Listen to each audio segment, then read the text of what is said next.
Understanding what drives a successful business, and I'm going to start with the foundation of every successful business: your idea, your business idea. And this is why when you do start, and one of the universal fact around starting a business is you will have times that you do not sell. And if you're going to be a small business, that is, you're starting small, that is, you did not have that much resources to invest into marketing, you're going to have that period in the beginning where you're not making any sales. And so when the human factor of worry or doubt comes, you don't want doubt around whether your business idea in itself is viable to be one of those doubts that you have. And I say this because, for example, when my mom was start a business, she started with food stuff, right? She was selling food stuff, rice, beans, curry, etc. For 3 good weeks, no sale. She had done the word of mouth, knocked on neighbors' doors to let them know that she had started this business. And nobody bought. None of the neighbors bought from her for 3 good weeks. But she kept showing up every day. And it's not to say she didn't have the times when she had a doubt, but she was very sure that it wasn't a question of whether the business idea in itself was viable. She knew that everybody in the area, including herself, ate food, right? And all she had to check again after that was she in a was the location correct? And it gets really tricky because when she founded her store, in itself wasn't the most ideal location, right? It was not in the center of the area in itself, right? It was a bit towards the end of the area. I don't know how best to describe that, but it wasn't like thinking, say for instance, somebody situating in the shop by the roadside where everybody would see them, right? That was a factor that could have also delayed the first purchase, the first sale that she made. But in itself, she had done word of mouth to the neighbors. And you will see another thing that could come there is also sitting and mentally preparing yourself for the possible reality that your first set of customers may not be your family and friends. In fact, you do not want to make your first set of customers your friends and family, because what then happens when they say they don't have need for what your business idea is, right? And also, when you mentally understand that you would have those times that you might call downs in the beginning when nobody buys from you, you still want to show up. You still want to show up during those moments because you do not exactly know when that first sale will come in. And if you had given up, if you had packed up, or you are not being consistent with how often you show up for your business, how often you open your business or your shop for business, right? When the day does come when a customer is interested in making a purchase and they don't find you, they're going to take that money as well. And you wouldn't know. You will still keep thinking your business is not making sales, right? You want to be sure, without any doubt, that your business idea is viable. And that where you want to situate the business in itself, location of it too, is viable, right? And if you are in that if you're at that stage where you haven't exactly agreed on the business idea itself, that is, you're still considering the business idea, if you're going to be a physical business, you need to be sure that what you want to sell is something that people already pay for, but they will go through some kind of inconvenience to access it.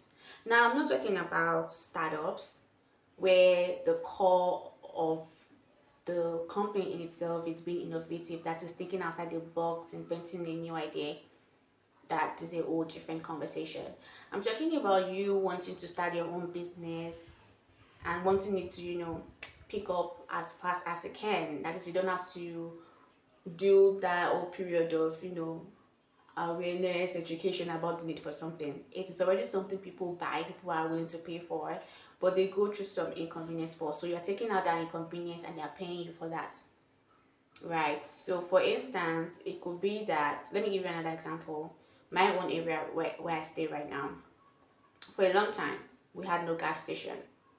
And for context, I live in Nigeria. In case that sounds, why would the gas station be in a residential area? Okay. And This person, this business mind, made that the business idea. Every one of us carry our gas cylinders outside of the neighborhood to go get it filled. It solved that convenience and people start paying for it. Now, as a new business, his first customers, that is every time somebody comes to buy from him in the first place, he has an impression to make. The quality of gas, the service quality, right? There's a kind of way you are endeared to a business owner that is charming, right?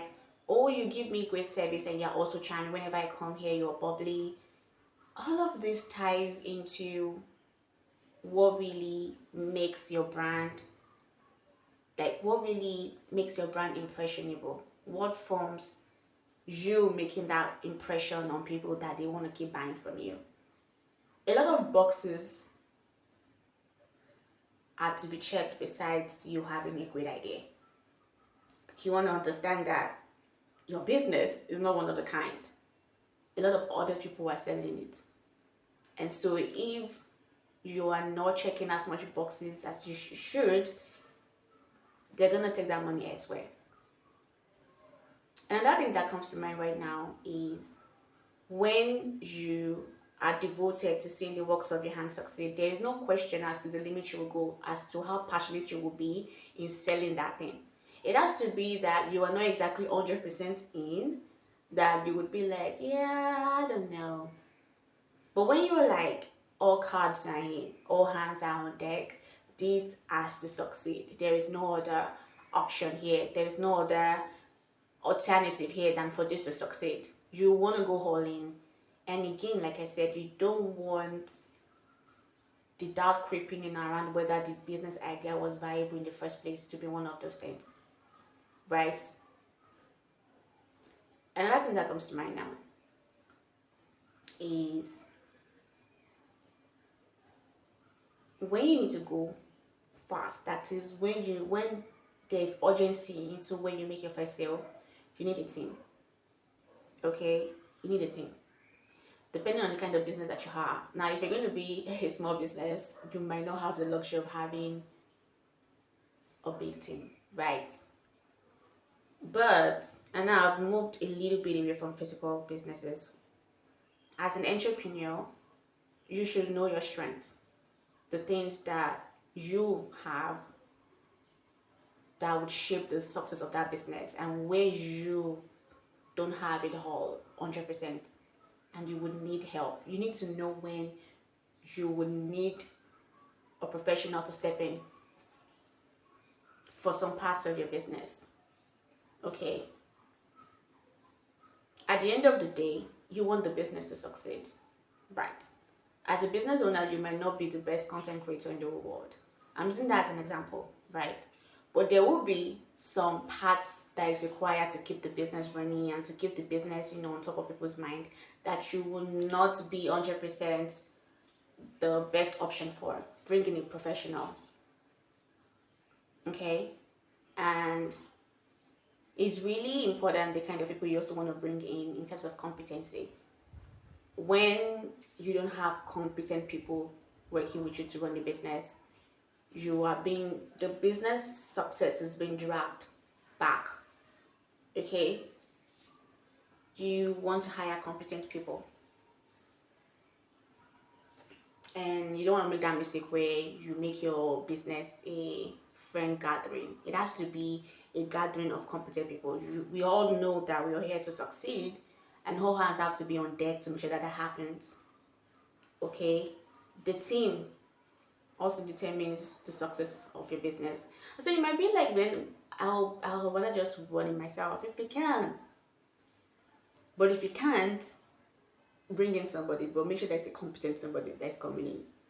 Now let me go back to me talking about having a great business idea and all of that.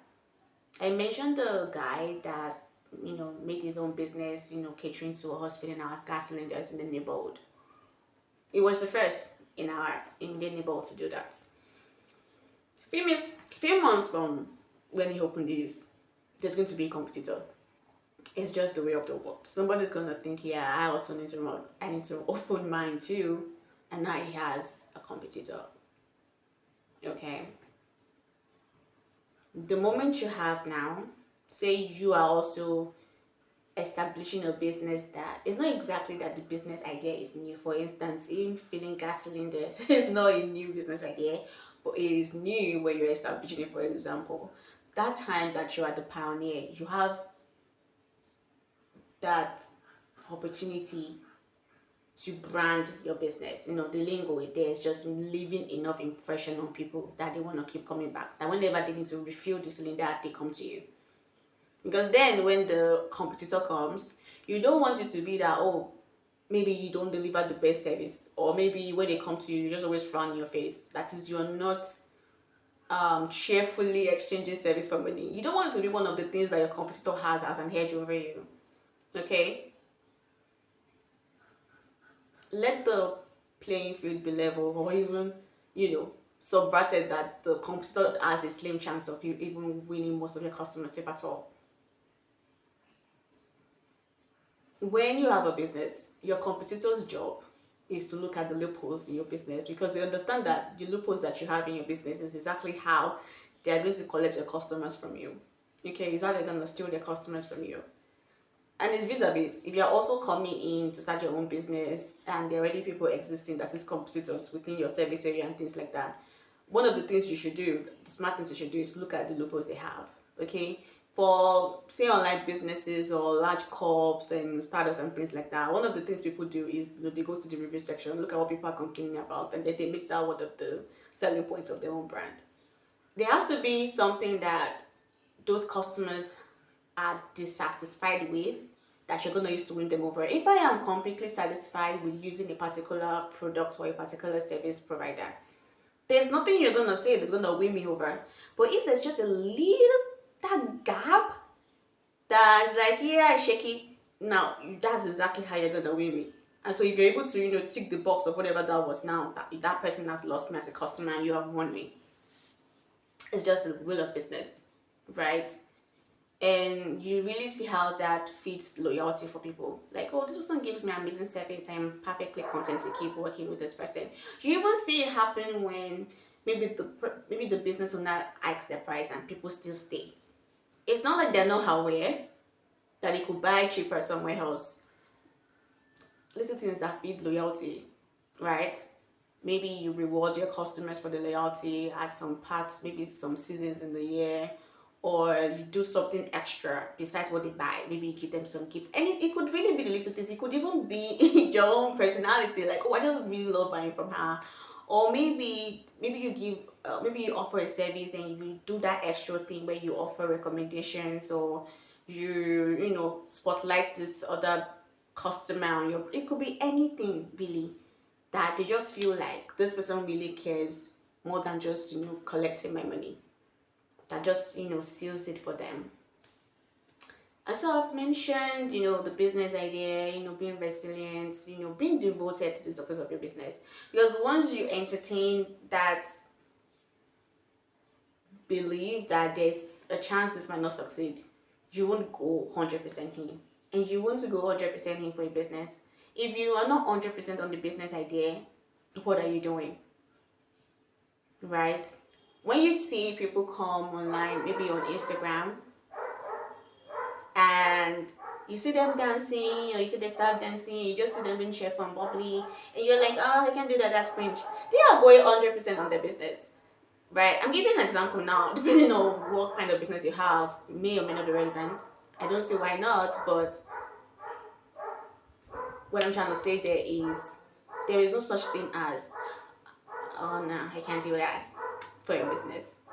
Right. When it comes to this business has to succeed, then we're gonna give you everything that it takes. Everything is on table. Everything is up for consideration. And so if you're that business owner that you're like, oh, I can't dance for the life of me, or I can't jump on this trend, or I'm not that creative person, and you want to sell online for example, then you're bringing a creative person to do that part of your business. As long as it's something that gives your business that extra push, that extra touch, that extra oomph to succeed, you're gonna invest in it. If you're not gonna be the person, in front of the camera, dancing, then And another thing is there are times when you start a business idea, okay? And depending on the time you set for, investing before you start seeing returns, and you want to also have timelines you're setting that, okay, by this time, it might not just be because you're in your starting period anymore. It might start to feel like your business idea is stale or it was DOA. There's also that quality of knowing when to pivot as a business owner. Okay. One of the common motivations for starting your business is you want to make money, you want to succeed. And there are many ways to get that done, right?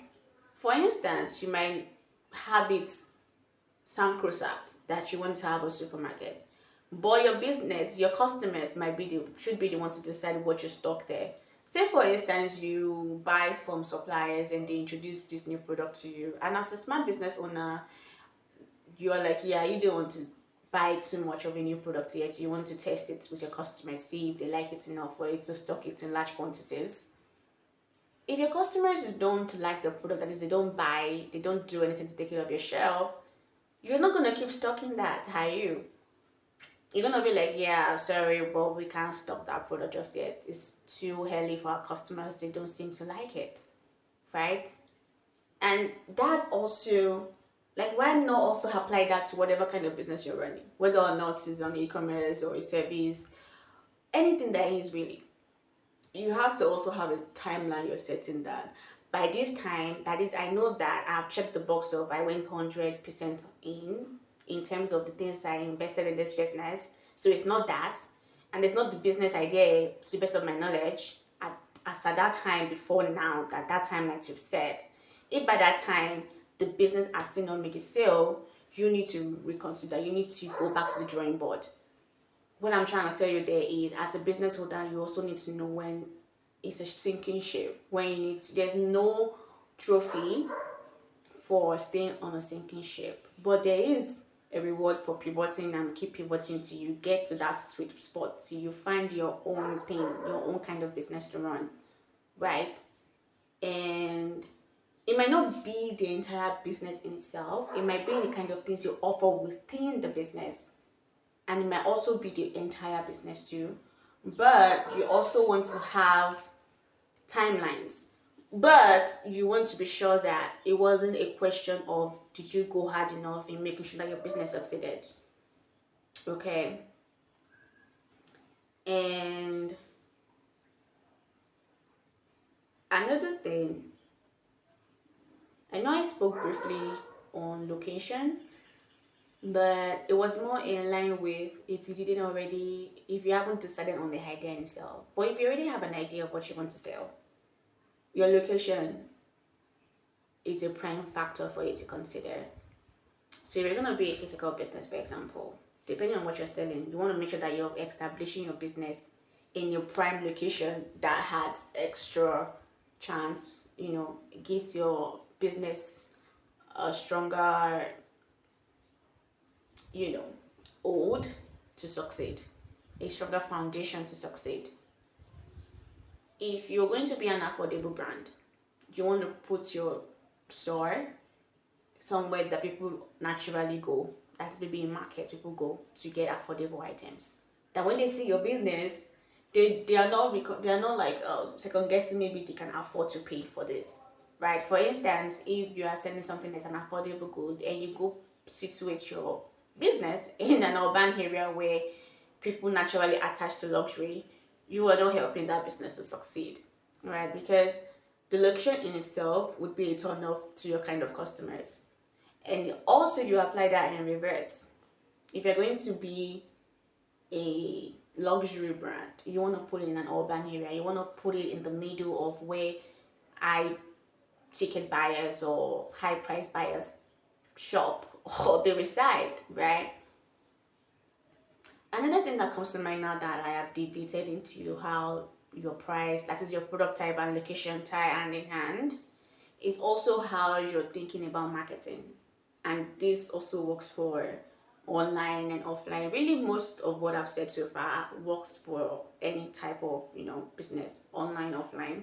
It's just really the core of running a successful business. And now it's like how you approach how you're thinking about selling to people. Okay, I don't have my red dress here, but say for instance you're running a fashion store and you have a red dress to sell to people, and I am the customer. How would you sell the red dress to me? Are you going to be like, yeah, look at the material, it's really beautiful. Oh my god, the color of this dress pops against your skin. You are not selling the dress to me. You're advertising the product to me. Why would I consider the red dress in the first place? I assure you that the first thing I was thinking about was not the material. Okay, one of the common motivations for people getting red dresses is they want to steal attention. They are seeking attention. They want to turn heads. They want to evoke desire. Talk about that. What I just try to tell you is what I've just, used an example to tell you is you sell in line with desire. Maybe you've heard it already, right? Focus on the motivation I have for buying the thing in itself. Don't tell me about, how many stones was used on this particular second dress or whatever. That's not the first thing I consider. It might be the secondary, but that's not the primary thing. Why am I getting it in that particular style, in that particular color in the first place? Where would I likely wear it to, and what am I trying to achieve? That is what you sell to me. For instance, if you're a struggling business, for example, you've been putting so much effort in running your online business, keeping up with trends, keeping up with hashtags, keeping up on your competitor's page. You've done so many things, and you're just, doing so many things is not really yielding the kind of results you want. You're still not eating the kind of sales you projected when you started your business. I'm not gonna come here and tell you, oh, I'm going to bring my expertise to, help you create amazing designs or amazing visuals. That is not, you don't care. That is not the primary thing you care about. You want to hear me tell you how I'm going to be the extra touch that boosts your business to the level that you've always wanted it to be. You're going to boost it to be on the level with your competitors, that people actively consider your business now when they want to buy. And you're going to put my business toe to toe with your competitor, that I'm going to reshape and reform your business to the point where things start to, increase the views, the inquiries, whatever. You want me to tell you that I am what has been missing in, making your business succeed, like you've always wanted, like you've always desired. But if you come here and start telling you, I spent 4 years in marketing and I've been promoted, and that is not the first thing you care about. In fact, I've lost your interest already. Now I'm advertising myself. I've not sold myself to you. I've not sold my service. I've not told you why you should even consider me seriously at all. If I tell you, I understand that right now you've been running this business for 3 years. You're definitely frustrated about something. You've been doing a lot of things. Probably have even hired people before, and it's not working. So what will tell you that I'm not still going to be another pin on the board that doesn't move anything, that doesn't change anything, right?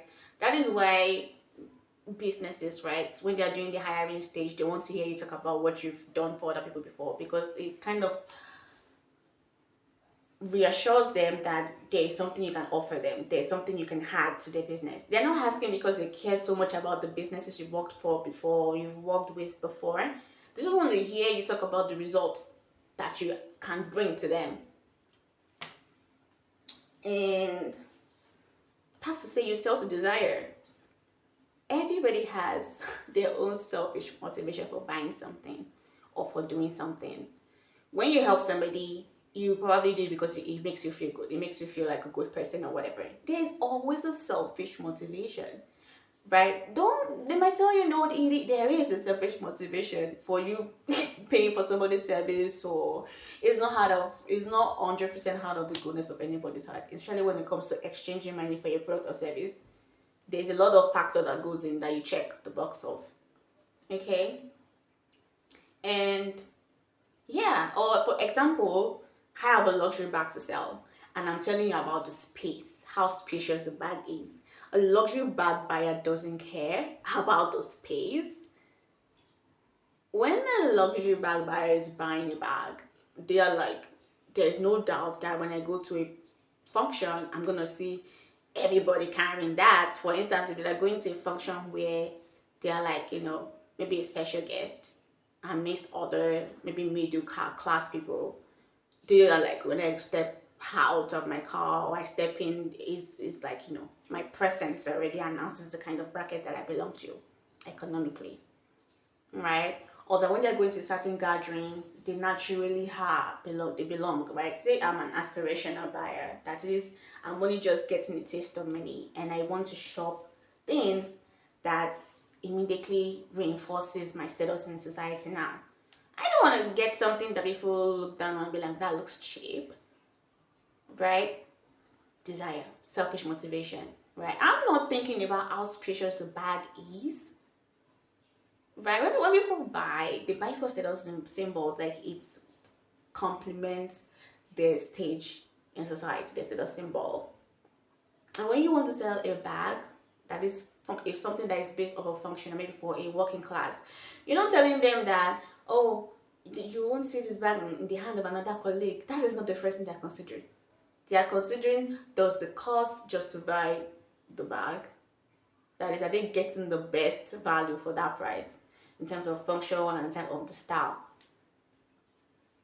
Different strokes for different people. Okay? Now, one thing comes to mind now, that is for competitors. Say you want to establish a business where, say you want to establish a business in a location with existing competitors and you really want to succeed. Okay? And you want to sell, say for instance, you're selling to immediate customers, the B2C, direct people, like say for instance, you're selling food, you're selling directly to people that are going to consume it immediately. You're not, you're not a wholesaler where there's a middle person, right? You have to discover the edge you have. Maybe in terms of where you situated, like a prime location, or you're going to open with an offer. You see businesses that they open with a special offer or everything on a very unbelievably low price. I'm not of there's a place for price as a strategy, but it cannot be your only strategy. It can be something that you use to get people in, but you don't want to make it your thing, in the sense that if every time you are running low on sales, your next thing to do is, we're doing discounts, you're telling your customers to choose the next time you're going to run a discount before they buy. So whenever you don't do discounts, nobody's going to really buy. You're going to be recording low sales. No. But say you have, but really, before I shift to the other side, that's maybe a B2B, you are selling directly to businesses. If you're still on the B2C now, selling to customers, you want to look at the hedge you have. And you really know what the hedge you have by looking at what the existing businesses are doing, how they are packaging their product or service, and how you could make yours look better. And is there like a prime location you could put yours in that really boosts the chances of it, booming really, really fast? You just want to be factual with yourself that people are being buying from these different people before. Why would they want to come to you? There are naturally people that always like to try new things, new people, right? And there are also some people that they're like, if there's no dissatisfaction per se with this person, I don't have any reason to try somebody else. You have to be sure that there is something the existing competitors are not doing quite well that you could use to infiltrate, that you could use as the hedge for your own business. There has to be something. You cannot come into a business where there are existing competitors and not have any hedge. You don't have any reason that you could use to easily steal customers, right? And that is why you see, for example, when CapCut made the entire product like more of a premium thing, now you just have to pay for something, right? Now we have new video editing apps springing up. You have to, that is just like the business opportunity, the window of opportunity. That's why you see competitors springing up. You don't see competitors springing up for something that nobody's complaining about. For instance, for Canva now, to the best of my knowledge at this time, there isn't anything they are doing wrong enough to spring up a competitor enough. It's a strong competitor per se. Canva came in to compete with, high grade software that wasn't accessible to people that were on their mobile phones and they still wanted to design. They saw the window of opportunity there. And so in the scenario where Canva does something that creates a window of opportunity, another brand is going to spring up. But you can't come and say, oh, because I see Canva doing so well, I want to create mine. Why would people leave Canva to come to you? If you cannot list strong reasons, that's a very heavy product idea. That product is not ready to succeed just yet. That is just the truth. If you're not able to list reasons why people would swarm your product and leave the other one, no. And if price is the only thing you can come up with, you need to be sure that that price is something you can sustain on the long term, like for a long period of time. Because if price is the only reason they can choose you, then you have to maintain that cheap price for people to keep choosing you. If it's not a question of quality that you're serving, or you're removing some kind of inconvenience, oh no. Okay. Now let's talk about if you were a B2B. That is, you want to sell to businesses. You want to remove friction. You are talking to business owners and they will naturally have frictions in their head as to why to try a new product. You want to come at them removing most of those frictions. Let me give an example. Say I want to establish my new soda drink company, right? And I want to deliver in bulk, right? One of the people I'm gonna consider to sell to has supermarkets, right? They already stock soda drinks.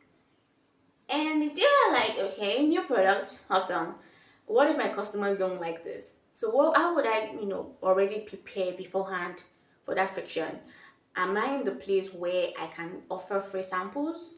Am I in the place where I can give them a guarantee, a recall guarantee that if this product doesn't move within this period of time, we will happily refund you your money? Am I at that place where my strategy could be offering extra value? Say the general, volume for these drinks is maybe 50 cl. Can I afford to do 65 cl for my lunch? What are the older brands doing that I see a window of opportunity in? Are they all doing the same citrus flavor and I can literally come in and give 15 new flavors? I have to think of things that could use to remove the friction that these business owners could have. They are thinking in terms of their customers and is this going to bring me more sales or not? You want to remove all that. Okay? You want to make them feel if they don't stock this product and the competitor stocks this product, that could be, another thing they don't want to have. They don't want to have something that the competitor has and they don't, and customers are asking for it. And you want to make sure that your own product, you've built it to win, right? You can look at the packaging. Still using the example of the soda drinks. Maybe every other person is just using blue to brand, and you want to come in with yellow and red, right? You want to be different, and not just different for the sake of it, different to win, different to stand out. And you come at these business owners and you've already removed 2 to 3 friction points. You've eased your chances of selling to them. Because they had maybe 3 reasons why they didn't want to buy it from you. You remove 2, come on, you're gonna have people that are gonna say yes to you. But if you come with, say, oh, you have a new product that looks like every other person, no. And that also has weight to the thing I said before about you study what your competitors already do and find the window of opportunity for you there. There has to be something they are doing and they're not doing right that you see that could be your own hedge over them. Okay? B2B, you want to sell as a new fish in the pond, prepare for the frictions and how you're going to remove those friction points to get them to say yes faster, much more easily. Okay? I want to talk about content strategy now. Say, this applies more for online businesses. Yes, you want to sell. We know you want to sell.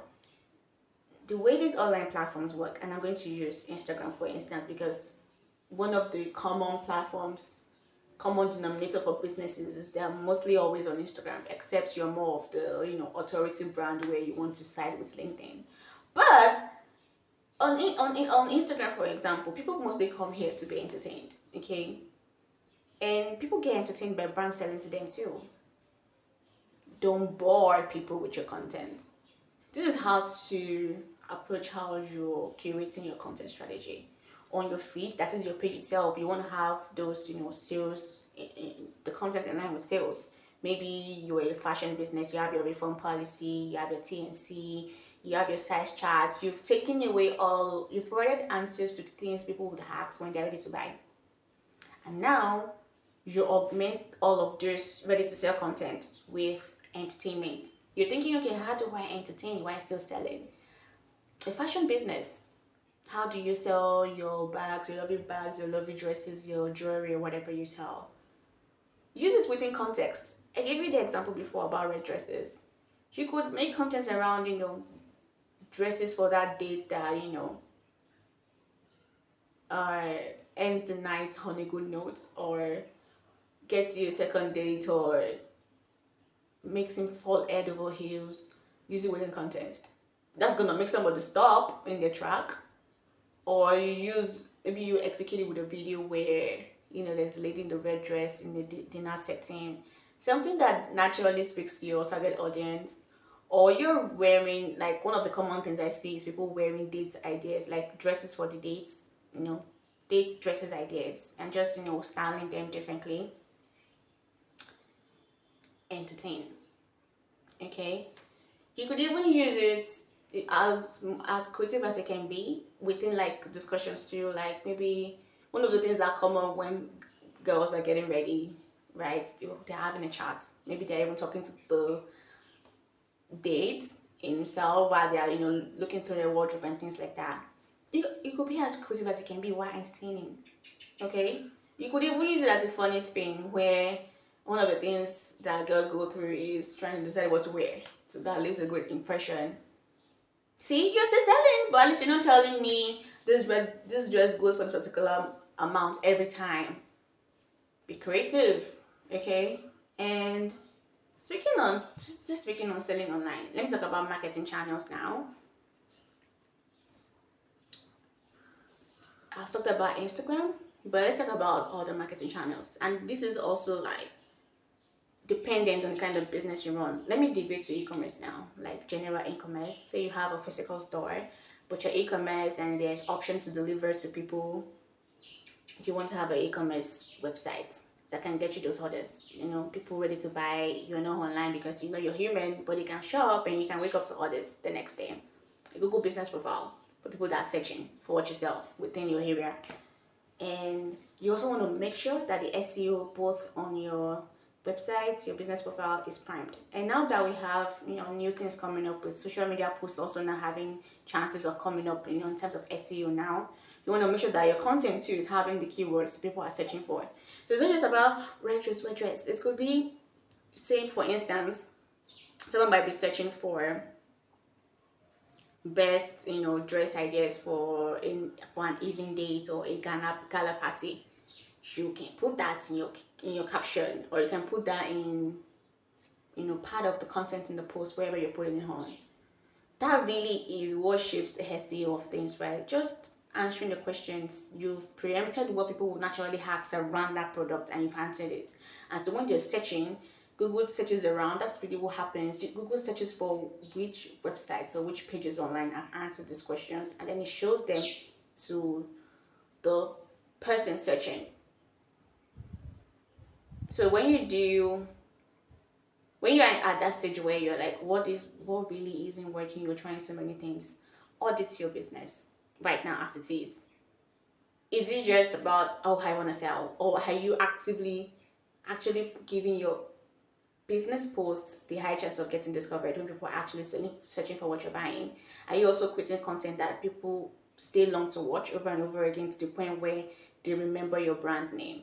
And people mostly do that in terms of, you've entertained them enough where they spend time watching your content over and over again. They get curious about what you do, and then they come to your page, they say, oh, you have good stuff going on here. They keep in your mind whenever they need to buy that, they will check you out. How many times do you go to Instagram and you spend so much of a long time on a post that was meant to sell and had? No, but you spend longer watching something that is creative or entertaining, or maybe something that was educational, maybe a controversial take. Ask yourself, how many of the things I just mentioned now does your brand do right now? Okay. You also want to think like a customer. You've also been a customer before. What are those questions you naturally have, reservations? What are the things that make you not go along with the business owner and makes you go with this one? And really weigh your business on that scale. The things that make you choose one over the other. Does your business check the boxes of what will make somebody choose yours over another? And don't try to glamorize it. Okay. So if you have back on the marketing channels now, Google Business Profile, website, for you having an e-commerce store that's also physical. Even if it's not physical, so far you have service areas, you want to have your Google Business Profile at least, and your website. And if you're more of a business where you're aesthetically driven, Instagram, right? If you're a business that will thrive on controversial takes, it can be on Twitter. If it's more of something that society is not really primed for, that is, society considers radical, like things around maybe psychedelics, ecstasy, you should be on Reddit. Now that's a whole different conversation strategy around that. But I'm just telling you, understanding what drives successful businesses, really thinking about the big picture of the things that come in to feed the success of your business. You want it to succeed, give you the high chance of it doing just that. Okay. And if you're going to be an alternative brand, really being into conversations, be on LinkedIn, okay, be on Twitter, okay, can be on Instagram too, but the way you approach will be different. You see now in an era where people are actively wanting to listen to, what is your take on this thing, your opinion, and they do it with podcasts, okay, and you see them doing video podcasts on Instagram, and they do video podcasts on TikTok, and then they spin that to as audio podcast on all of these listening platforms. You just have to be creative with how you can communicate what you sell in different ways that attracts different people. Okay, you also want to look at how you can collaborate. I see that happening with, say, times of the year, maybe Valentine, people collaborate with other brands. Maybe you do cake, somebody does perfume or flowers, and you guys come together and collaborate to create like gift bundles. Really think about the customer, the journey. If a partner is shopping for, when partners are shopping, they're shopping for just one thing, shopping for like, okay, how many things can I put together that's gonna wow my partner? So how many things would they put together, including what you sell, that would wow their partner? Make that your bundle. An example. And also there's also like seasonal campaigns, Black Friday, Christmas discounts, Valentine. You also want to be on top of that. Trends too. But obviously, another thing to note about trend is not heavy trend is, but you just have to know exactly how this applies to your brand, or how you could weigh in on this trend for visibility for your brand while still being relevant. Okay. And yeah. So yeah, I'm done with this. If you have questions, depending on where I put it up, which will definitely include YouTube, you can just leave me comments on something that I may have missed and you'd like me to touch on. But yeah, that's it. Bye.